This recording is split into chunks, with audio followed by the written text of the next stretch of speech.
Hello, and welcome to Everyday Tarot, your daily dive into the divine wisdom of the tarot. I'm your host, Camille A. Saunders, and today I'm going to be talking about finding a tarot deck using your intuition.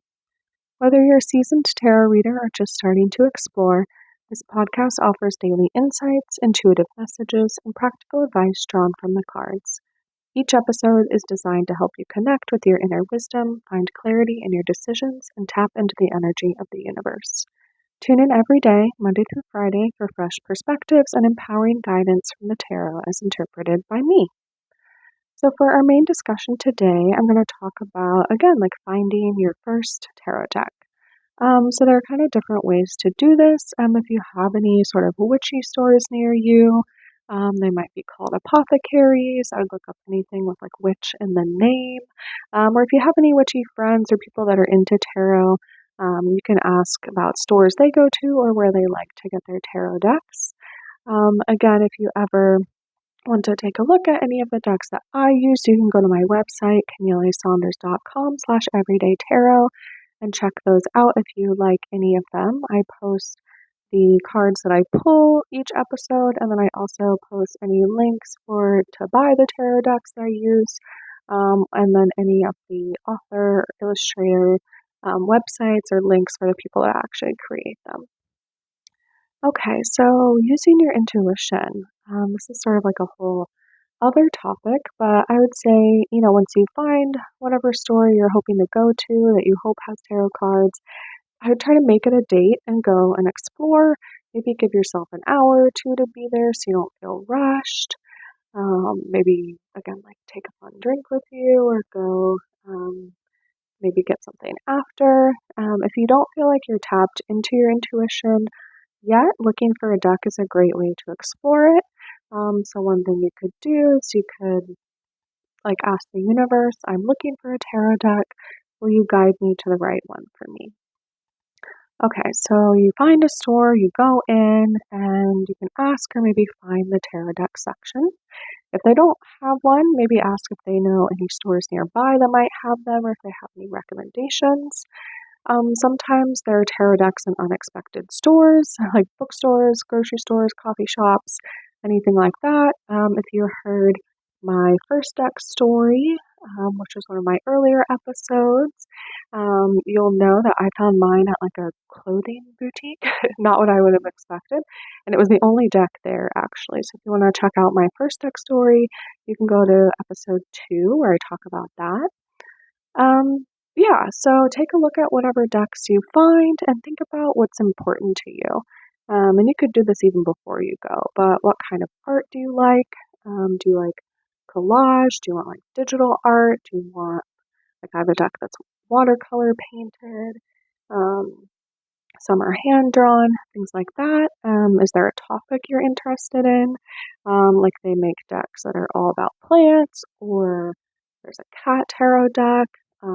I know there's like a queer tarot deck if that's important to you. Another thing to think about would be, do you want like the Waite Smith structured deck, like the 78 cards with sort of the traditional structure, or are you open to other types or even oracle decks? I talked about the differences between oracle and tarot decks in episode 4, if you want to check that out and get a bit more information about that. Okay, so you're thinking about your deck. So is it important to you that the deck depict people again, or do you not care? So I have a deck, the Anima Mundi deck, depicts animals and critters, but no humans in it. I think it even has the Tower card is Mount St. Helens. So again, sort of a different vibe. Is it important to you that the deck have non-white people represented in the images? So, for example, my Sasarabito tarot deck depicts a variety of ages, skin colors, gender. The Goddess of Love tarot deck incorporates goddesses of like non-Western origins, like Kali, Isis, Babylon, Iana. And then the Therapist Who tarot deck is pretty abstract. It's watercolor art. It is people. Usually, there's like some snakes or other figures in there, but the people are usually like loosely depicted. There's a lot of varying colors, shapes, sizes. They don't really look like people do day to day, but they're sort of humanoid figures. Um, okay, so once you kind of have thought about all of those things, so you go in, you're in the store, are there any decks that just are speaking to you? Do you feel drawn to a certain one? Even if your mind might be telling you, like, that's not logical, or sometimes, right, we judge a book by its cover, I think that's okay in this scenario. Try to trust your intuition, even if this first time you just feel like you're experimenting or playing with it. Maybe you grab the first deck that stands out to you. You can like hold it, see how it feels. Maybe it's not the one that you expected to be drawn to, right? Maybe you went in being like, I want that cat tarot deck. And then you show up and there's a different one that sort of speaks to you. Maybe the one that you wanted isn't there. Um, just sort of be mindful of that. That's this thing I'm calling intuition. Maybe find one that's full of different plants, like I said, but you thought you'd be into this like cat tarot deck, or the Wild Unknown deck is another popular one that depict animals and art mostly. So yeah, just sort of see what stands out. If the store doesn't have any open decks for you to look at all the cards, like often they are wrapped up in plastic, and they often stores don't have like a deck to look through. It's very nice if they do, if they have one open, like a store copy. So even if you're in the store, you can pull out your phone, search online for a deck that you found and that you were drawn to, and see if anyone's posted any images of the cards. Oftentimes, whoever created the deck on the author's website, they'll have at least a sample of some of the card images. Often, some of those major arcana cards, so like the figure cards. If you're lucky, you might find a complete guide that goes through every card, that has maybe the inspiration behind the deck, which might really connect with you. And again, I try not to like judge your choice or whatever sort of stands out to you. I think like you don't really know if you're going to connect with the deck until you work with it for a bit, until you can kind of like get it out of the package, get it into a comfortable environment for you, and like look through all the cards and start practicing. But again, if you end up not liking the deck or going out of it, that's okay. Maybe you have witchy or tarot friends that you can pass the deck on to or swap with, so it doesn't feel like a waste. So, for example, I have a deck that I bought years ago. It's called the Leela and Olive Ophidia Rosa Tarot. I really liked it because I loved like the vibe of it and the art on it. And I bought it online, so I'd never seen the deck in person. And I never really connected with it. There were a couple different reasons for that, but I actually took it to a tarot gathering last year thinking like, I've never really connected with this. I've had it for years. Like, I'm just going to get rid of it and give it to someone else that might be interested. But when I actually went to like do that, I like offered it to other people. No one was like really like clamoring to have it. And so I just found myself sort of like looking through it again. And I was actually like into it after that, after these years later. I was like, oh, maybe I actually don't want to get rid of this. Maybe now is the time that I can actually connect with it.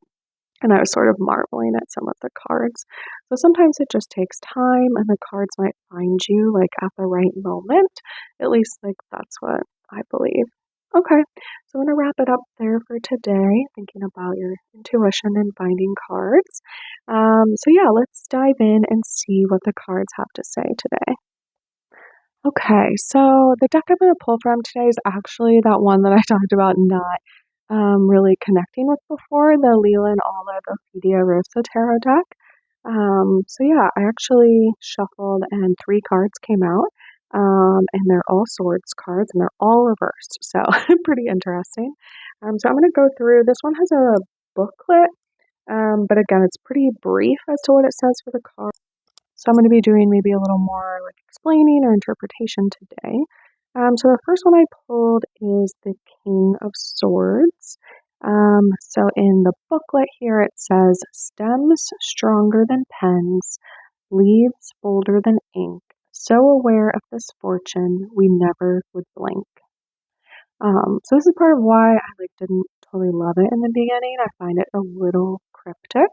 But the card itself, when I look at it, It's reversed, so I'm going to turn it upside down to just kind of give it a better look. There's like an eye with a lot of like glimmer coming out of it in the bottom left of the card.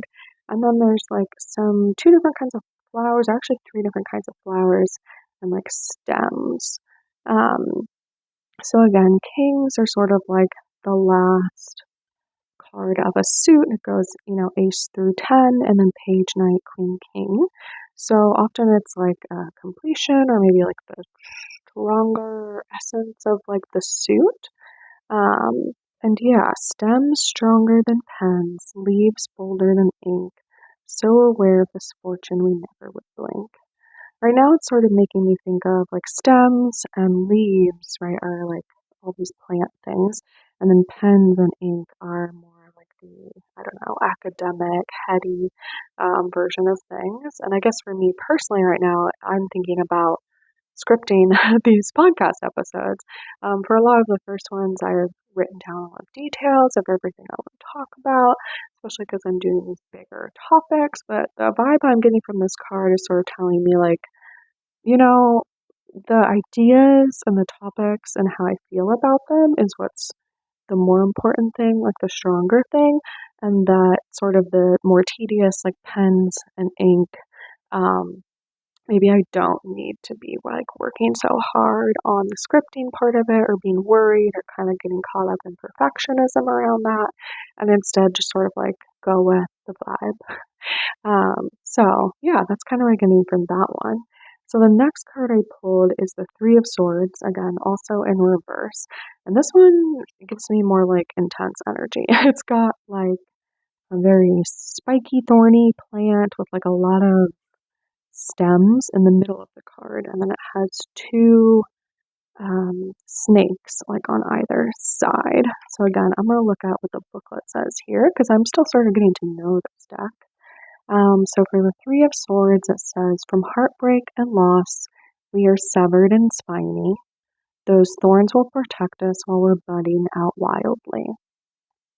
So I'm sort of getting, again, this vibe of, okay, maybe I had heartbreak or loss in the past, and I'd sort of like protected myself, right, with thorns or spines, which can be helpful, right? But then there's also this time where, right, like maybe that's not serving me anymore.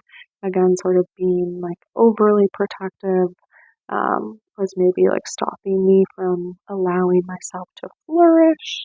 So yeah, that's kind of what I get from that. And again, like I sort of said, the image on it is very spiny and sort of thorny and intense. And there's no flowers on it. So they're sort of saying, right, like you want to bud out and flower, but right now, like that's not what you've been doing. So maybe like keep towards that track. And again, it is reverse, so maybe this has felt hard for me, or just like a little more, yeah, challenging, or like, yeah, just not quite sure of like where I was going. And then the last card I pulled is the Four of Swords. A lot of tarot cards use Roman numerals, and sometimes that challenges my brain. So this is the Four of Swords. And again, it was reversed. So when I look at it upright, it's like a big snake skeleton. And then it has some like some leaves on it of two different kinds, and then some different kinds of flowers with like a little bit of color on those flowers. My other two cards were just black and white, basically. So this one stands out a little more. So I look in the booklet. Again, it sort of says, okay, for Four of Swords, find contemplation in a canopy of chaos. There's a secret, quiet place among all this disorder. I'm not quite sure what this is about yet.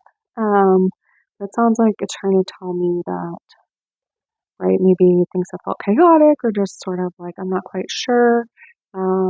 It's making me think about this podcast a little bit again. Like I've been planning, I'm still sort of figuring out like my habit of batching episodes and planning for everything and getting everything posted and published and up on my website. And so just saying like, yeah, there's been a little bit of that chaos. But right, kind of going inward, going to this quiet place might help me just kind of figure out like how it's going to work best for me. Okay, so those are the cards I had today. And again, if you ever want to see them, you can go to my website, CamilleASaunders.com/everydaytarot to check out the episode notes and the images of the cards I pulled today and any of the links. All right, and then thanks so much for joining me today on Everyday Tarot. Just as a reminder, the podcast will come out daily, Monday through Friday, for all of 2025. All right, see you soon. Bye-bye.